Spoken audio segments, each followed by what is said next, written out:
Elle est sans filtre. Ce qu'elle pense, elle le dit haut. Qu'on l'aime ou qu'on l'aime pas, elle reste droite dans ses bottes et jouit d'une solide réputation sur la scène juridique béninoise. Des dossiers, qu'est-ce qu'elle en a gaillé, du bonheur, qu'est-ce qu'elle en a apporté aux femmes, admirées, adulées, mais aussi combattues et critiquées.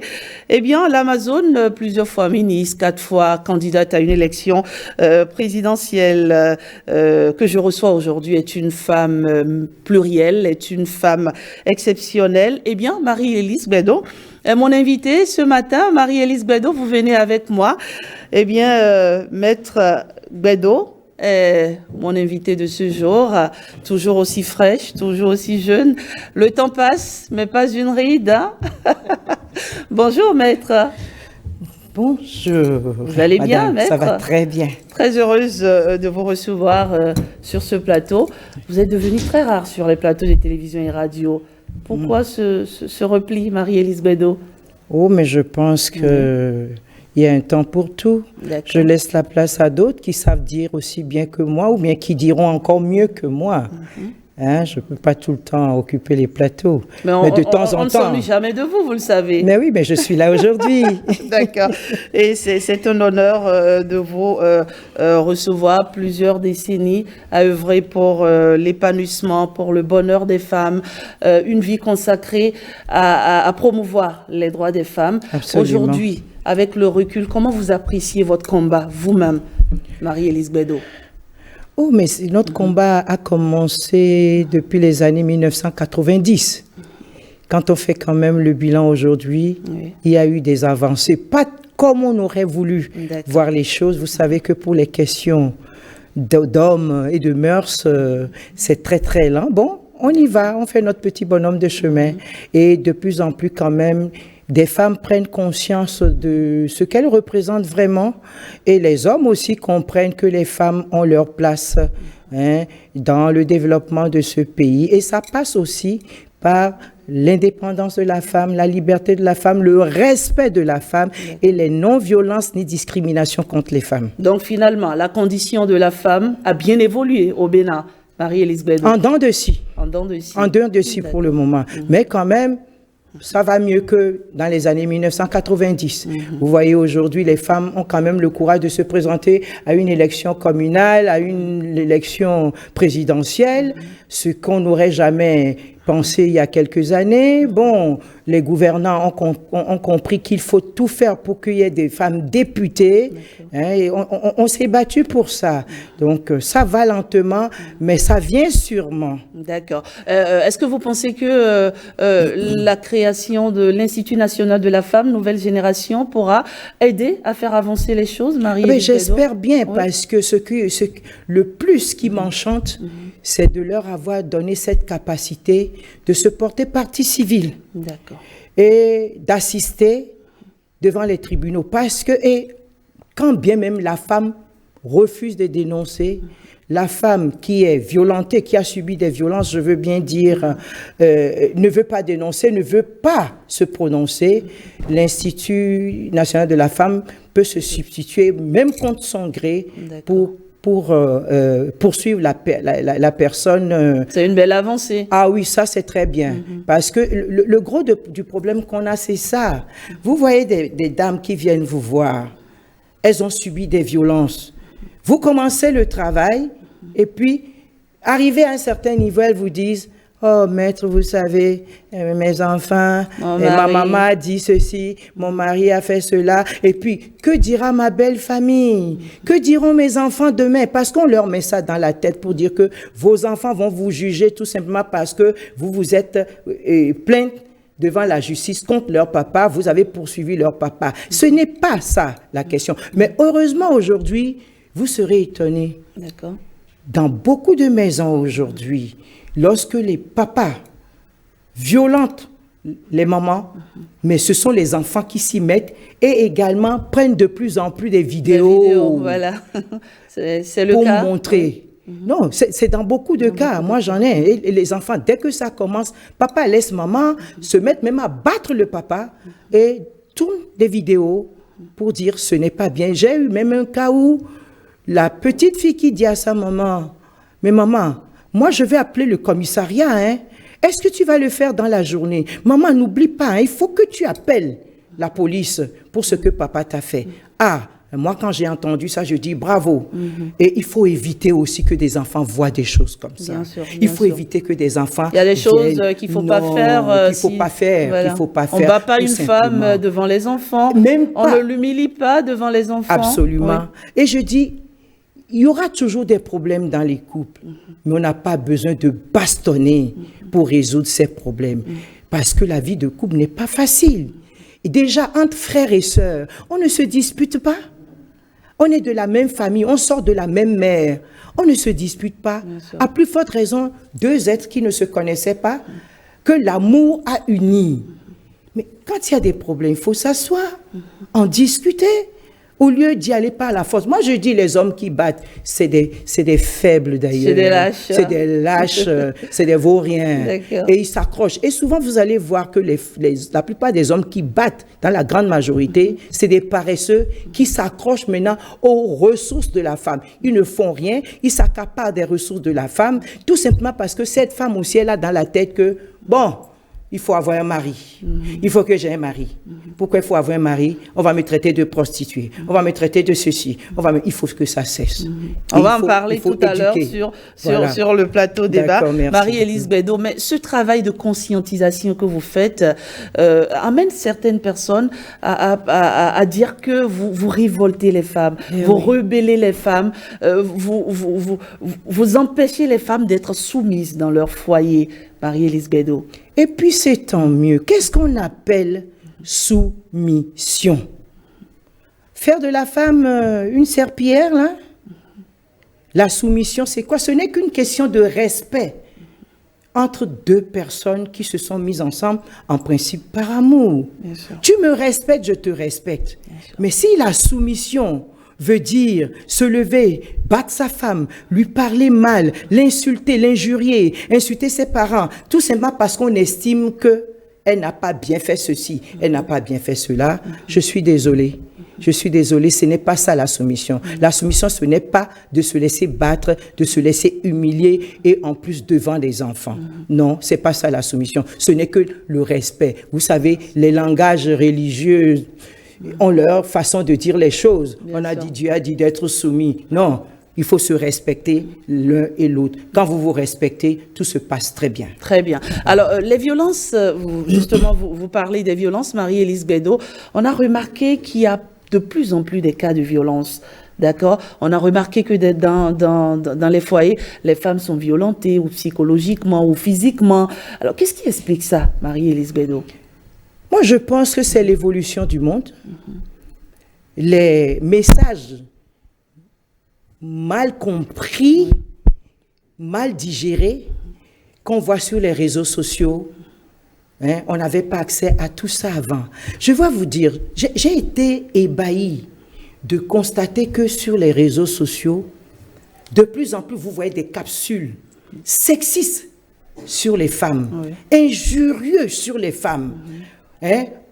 On dit tellement de choses. On tente de faire passer ça. On essaie de faire passer ça. Et la femme est toujours la moins bien protégée, la moins bien appréciée, toujours par ces mêmes hommes. Et chaque fois, je me pose la question de savoir si ces hommes sont vraiment mariés, comment ils se comportent avec leurs épouses. La dernière que j'ai vue, je vais vous dire, pour une femme qui a réussi à quitter son mari parce qu'elle n'en pouvait plus, vous voyez le monsieur qui dit, mais moi je connais très bien les femmes sont comme des singes. Ça n'a l'air de rien. À ce point? Oui, à ce point, c'est-à-dire que tant qu'elles n'ont pas trouvé une autre branche à laquelle s'agripper, elles ne lâchent pas l'autre branche. Venant d'un homme marié qui a des enfants. Parce que la femme a réussi à te quitter. Oui, je connais très bien les femmes, mais les femmes, c'est des singes. Alors que c'est tout à fait le contraire. Ce sont les hommes qui sont les premiers à amener les problèmes à la maison parce qu'ils ont trouvé une autre femme dehors. Vous voyez? Mais la femme, elle se fait toujours avoir parce que quand est-ce qu'elle va trouver quelqu'un d'autre? Il y a aussi cette problématique pour les femmes parce que quand elle ne se sent pas bien, elle regarde son âge, elle se dit, je suis mariée depuis 20 ans. Il me malmène, mais je vais aller où? Il y a les enfants. Voilà, il y a les enfants. Et surtout, qui va me regarder aujourd'hui? Parce qu'en tant que c'est négligé aussi. Et vous avez même des hommes qui disent, oh ben ça fait 25 ans que tu es là, qui va te regarder? Qui va te prendre toi? Mais eux, ils peuvent se permettre d'aller prendre une jeune fille, pardon. Donc moi je dis, il faut que les femmes apprennent à enlever tout ça de la tête. Toutes ces capsules d'injures, de dégradation, de dénigrement, il faut qu'elles enlèvent ça de la tête et qu'elles se disent, je dois m'aimer moi-même. Moi, je m'aime. J'ai été une femme divorcée. Ça fait depuis 1995 qu'on me l'a rabâché. Mais regardez comme je suis belle. Je suis toujours bien dans ma peau. Je travaille, je gagne mon argent, je m'occupe de mes enfants, je m'occupe de mon boulot. Et puis c'est tout. Mais maintenant, si je plais à quelqu'un, si cette personne me plaît, où est le problème? Donc, je vous dis, on plaira toujours. Il faut que les femmes se disent... Ce n'est pas toujours apprécié par tout le monde. On se dit, quand on agit ainsi, on dit, on traite de dévergonder. Oui, c'est pas grave, parce que j'ai besoin d'être aimé moi aussi. Et il y a des gens qui m'aiment. Et il faut pas avoir peur de dire, j'aime cette dame-là, je veux faire ma vie avec cette dame-là. C'est pas parce qu'on est divorcé qu'on n'a pas d'homme dans sa vie. On n'a pas forcément besoin d'exhiber à tout vent l'homme qu'on a dans sa vie. Qu'on s'occupe de cet homme qui s'occupe de vous et que les femmes se disent, elles sont belles pour toujours. Et qu'elles seront toujours belles pour quelqu'un. Donc, quand ça ne va pas, il faut partir. Je dis bien, partez les dames, partez. Voilà, c'est pas un appel à une insurrection. Hein, quand vous subissez des violences, parce que, partez quand vous subissez. Ben oui, Marie-Élise a la voix. Marie-Élise Bedeau, elle incite les femmes à quitter leur foyer. Que si on me bat, matin, midi, soir, je ne reçois que des coups. C'est quand je reçois des coups. Matin, midi, soir, faut pas rester là et mourir. Ah, vous préférez le cadavre là? Vous préférez devenir un cadavre qu'on met dans une tombe là? Ah non, il faut que l'heure de Dieu sonne pour moi. Il n'est pas question qu'un homme vous batte et vous envoie ad patres. Donc, Marie-Élise, elle l'a dit. Partez quand on vous bat. Je n'ai pas dit de partir quand il y a des problèmes. Les problèmes sont inhérents à une vie de couple. Mais les coups, mes enfants, mes filles, mes sœurs, vous partez, ça suffit. On a assez tué les femmes dans ce pays et dans cette Afrique. Une chose est sûre, Marie-Élise Guedo, les lignes bougent beaucoup au Bénin. Absolument. Le débat a bien évolué. Il y a des femmes, comme vous l'avez si bien dit à l'entame de ce petit échange entre vous et moi, vous l'avez si bien dit, il y a des femmes aujourd'hui qui réussissent merveilleusement bien. Et donc, il y a aussi qu'aujourd'hui, il y a des réformes qui accompagnent tout cela. Tout à fait, c'est ça qui est important. C'est ça qui me fait plaisir. Vous savez, pendant longtemps, j'ai dit ceci. Vous pouvez les retrouver dans toutes mes interventions. Tant que le président de la République ne considère pas le problème de la promotion de la femme, le problème des violences subies par les femmes, quand le président de la République ne s'implique pas comme pour les autres affaires, ça ne marche pas. Vous avez vu, quand les gens ont entendu le président de la République Talon dire « ça suffit comme ça, les violences faites sur les femmes », nous avons créé cet institut pour que, quelle que soit la personnalité de l'auteur, de la victime, on va punir. La criette va s'occuper d'un certain nombre de choses. Moi, j'ai vu autour de moi, et la peur a commencé. La débandade. La débandade, et ça marche bien au niveau de la criette. Ce n'est que comme ça. Moi, j'ai été même jusqu'à dire un jour, il faut même les castrer. Ça suffit comme ça, il faut les castrer. Non, mais pardonnez-moi. Ne soyons pas aussi radical. Marie-Élise Guedo, voilà, aujourd'hui, on peut porter le nom. La femme peut décider de donner son nom à son bébé. Mais bien sûr, voilà, c'est une bonne chose. Donc, on aura beaucoup de traits d'union. Et pourquoi pas? Pourquoi l'enfant ne porterait pas le nom de sa mère et le nom de son père? C'est une très bonne chose. Et dans la pratique, on aménagera ça. C'est une très bonne chose. Ça se fait déjà. Il y a également cette réforme qui permet aux femmes, en tout cas politiques, qui permet cette belle avancée au niveau des femmes politiques. Mais j'espère bien, parce que je n'ai pas confiance aux hommes politiques. C'est pour ça que je ne viens plus pour parler de ça. Parce qu'on nous a tellement trompés avec de nouvelles lois électorales. Mais s'il y a une réalité aujourd'hui, Marie-Élise Bédot, c'est que les tests sont là et on les applique. On les applique, Marie-Élise Bédot. On les applique comment? Quand on vous dit de positionner les femmes. On a vu à la législature dernière, on s'attendait à mieux que ce que nous avons recueilli. 83 sur combien de femmes, hein? Mais moi, je m'attendais au moins à avoir 24, comme on nous l'a dit. Quand on ne les a pas eus, plus personne n'a rien dit. Hein?